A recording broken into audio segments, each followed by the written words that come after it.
importancia a eso. Exacto. Y lo otro fue con la prosperidad económica, aunque seguimos con el entendimiento de la siembra y la cosecha, ¿verdad? Que eso es una columna dentro de este Y movimiento sería de bueno que prosperidad. explicáramos un poquito eso, porque uno escucha a la hora de recoger la ofrenda, hermano, vamos a la siembra. A la siembra. Porque, ¿sabe? Y utilizan ciertos textos bíblicos, ¿verdad? Para tratar de Sí, sustentar eso. sí, lo que pasa es que en el movimiento de prosperidad se enseña que el dinero es también espiritual. Como es espiritual, tiene vida espiritual. Y entonces es como una semilla. Esa semilla tiene vida dentro de Exacto. ella, pero si tú no la siembras, pues no puede ocurrir ese proceso donde se separe, ¿verdad? Y tenga entonces fruto. Pues se enseña que el dinero es una semilla y que cuando tú lo das o lo ofrendas, tú estás sembrando, y si tú siembras con fe, pues definitivamente eso tiene que producir una cosecha Y que debe ser mientras más semillas siembres, más cosecha. más, y debe ser 100 veces más, ¿ok? Tomándolo de enseñanzas de nuestro Señor, que lamentablemente pues no están en su contexto ni se están tomando en el enfoque en que se dieron y se aplican sin ninguna clase de exégesis a estas doctrinas. Porque este tipo de doctrina, y recuerden, o sea, esto yo no lo hablo porque me dijeron, yo estuve aquí y prediqué todo esto y yo sé que la forma en que yo predicaba todo esto, ahora lo entiendo, era una exégesis, no exégesis. O sea, yo no venía a la Biblia para extraer de ella el significado que estaba ahí.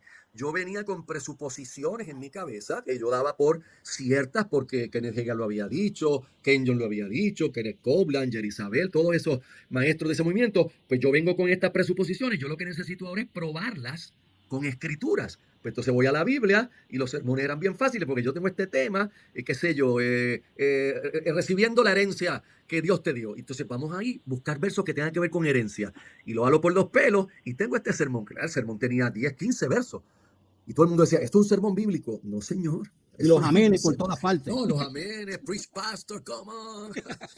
Pero esto no es un sermón bíblico, es un sermón que fue realmente distorsionado, sacado fuera de contexto, y lo que se hacía era un error, era error lo que estaba enseñando. Y para seguir la línea, una vez que la iglesia llegó ya a Ahí voy, su pastor, ahí voy, punto, pastor. perfecto. ¿Qué te pasó? O sea, ¿Qué pasó? tienes una iglesia grande, un ministerio exitoso, porque todo el mundo hablaba de Torrefuerte, bendito sea el Señor. Todo el Ay, mundo no. conocía. Ay, no. ¿Qué te pasó a ti?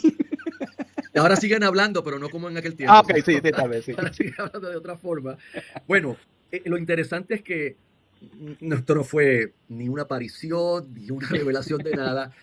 Estamos a punto, piensa esto como un pastor, estamos a punto del sueño que en ese momento era el nuevo templo. Porque recuerda que en este fenómeno de la palabra de fe, esto es un monstruo con muchas cabezas. Esto no es una sola cosa. Aquí después se mete el crecimiento, se mete el Seeker Sensitive Movement, de atraer Ujú. la gente a la iglesia, se mete la motivación. O sea, esto tiene No, un y montón de vertientes. el éxito El ministerial se éxito, mide en esos exacto, el términos. éxito que era bien importante y se predicaba muchísimo, la honra, todo es un ramillete de cosas que van juntas. Pues ya estaba terminándose el templo y todo, eran años de vacas gordas en el país también. La economía mundial y la de nuestro país no estaba como está hoy. Estaba mejor en aquellos años, había dinero y las finanzas de la iglesia estaban muy bien. 3 reuniones para poder contener la gente en el Los mismo domingos, local, tres tres cultos. reuniones el domingo para poder sostener ese crecimiento. Y de repente yo empiezo a experimentar en mi corazón y en mi mente un sentido de insatisfacción.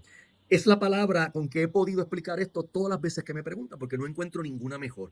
Insatisfacción que yo no entendía qué era ni qué me pasaba. Y Y digo, pero para muchos estabas en la cúspide. sí, mira, pedían pastores, pedían cita. Dice, dime con libreta, ¿cómo es la fórmula? Yo, mira, yo no sé de qué tú hablas, yo sé qué fórmula tú hablas, mío. Yo lo que he hecho es predicar ahí y el Señor es el que ha traído esto. ¿Qué sucede? Yo pertenecía a una fraternidad de pastores norteamericana que, aunque ellos no son reformados, pero es una gente que han sido bastante bíblicos en toda la vida de este ministerio y de la iglesia que está allá en Portland, Oregon. Y ellos me habían elegido para yo dirigir ese capítulo de la confraternidad de pastores aquí en Caguas, perdón, aquí en Puerto Rico. Y pues yo asumí y me enviaron una carpeta para la próxima conferencia para prepararme porque yo tenía una plenaria. Y esa carpeta, bien grandote, decía, una iglesia centrada en el Evangelio. Yo estudié ese material, que de hecho el autor hace bien poquito pasó con el señor Fran Damasio, murió hace unas cuantas semanas atrás, y este material comenzó a darme la explicación de cuál era mi insatisfacción, porque mi insatisfacción no era física, no era material, tenía todo, tenía el favor de la O sea, gente. se estaban convirtiendo las almas. Sí, wow, La iglesia repleta, 3 cultos. Las en aquel finanzas momento, bien. René, tuvimos llamados de 100 personas. Por ejemplo, un llamado, ¿no? Como hacíamos antes, de Ajá. 100 personas para convertirse. Los bautismos eran de 75, de 80 personas bautizando en los meses, en En ese otras tiempo. palabras, dirían muchísimas personas, la iglesia Torre Fuerte estaba en medio de un avivamiento. Eso diría mucho. Sin embargo, yo estaba con esta situación. Ok, la conferencia pasó, fue muy buena, y tú sabes cómo son los norteamericanos, ya ellos me estaban enviando la carpeta para el próximo año, pues tú sabes que ellos son así. Pero yo, pues, era otro tema, y yo dejé aquel tema allí, y yo dije, ok, yo quiero profundizar en este tema, porque yo estoy entendiendo que parte de lo que me pasa tiene que ver con esto.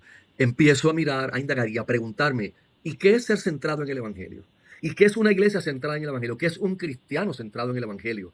Cuando empiezo a buscar y a leer y a indagar, me doy cuenta o empiezo a entender que en Torre Fuerte, a pesar de que había todo ese éxito, el evangelio no era central.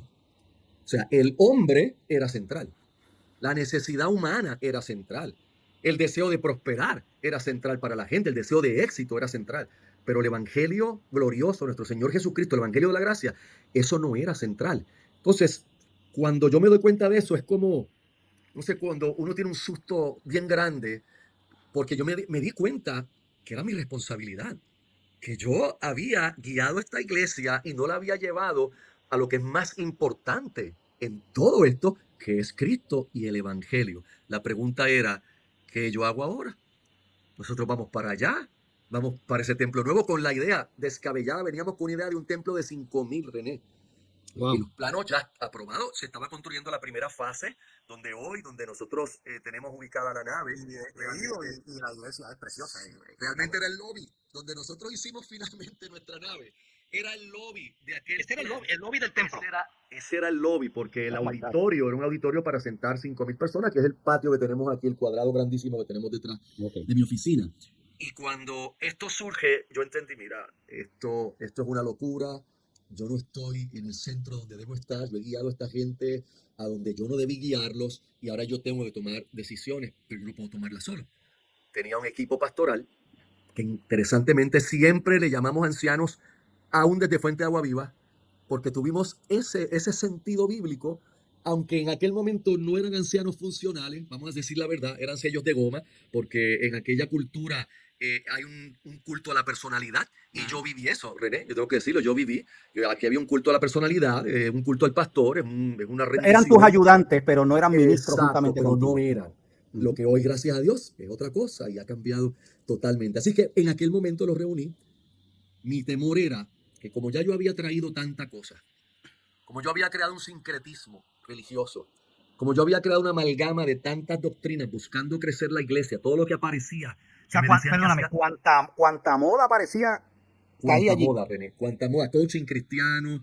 Yo he visto que ahora la gente está con coaching cristiano y ay, bendito, eso nosotros lo tuvimos hace 20 Ayer años. los G12 se metió también allí, todas esas Pues cosas. mira, los G12 fuimos a las conferencias, Ok. pero algo no hizo clic, Gloria a Dios. pero mira qué cosa, no, pero fíjate, no hizo clic el sistema, pero el encuentro, oh sí, el retiro lo tomamos y lo llevamos a otro nivel. Ese fue el tiempo de que en la carpa se congregaba los domingos 2,000 y pico de personas. Cuando venían los hombres, las mujeres de esos encuentros, eso, las conversiones eran en masa de los familiares, porque era mucha emoción. Eso se manejaba todo con emoción y emoción. Vuelvo, la palabra estaba, sí, pero era la palabra manejada al antojo de los que estábamos haciendo eso, Ok. no la escritura como tal.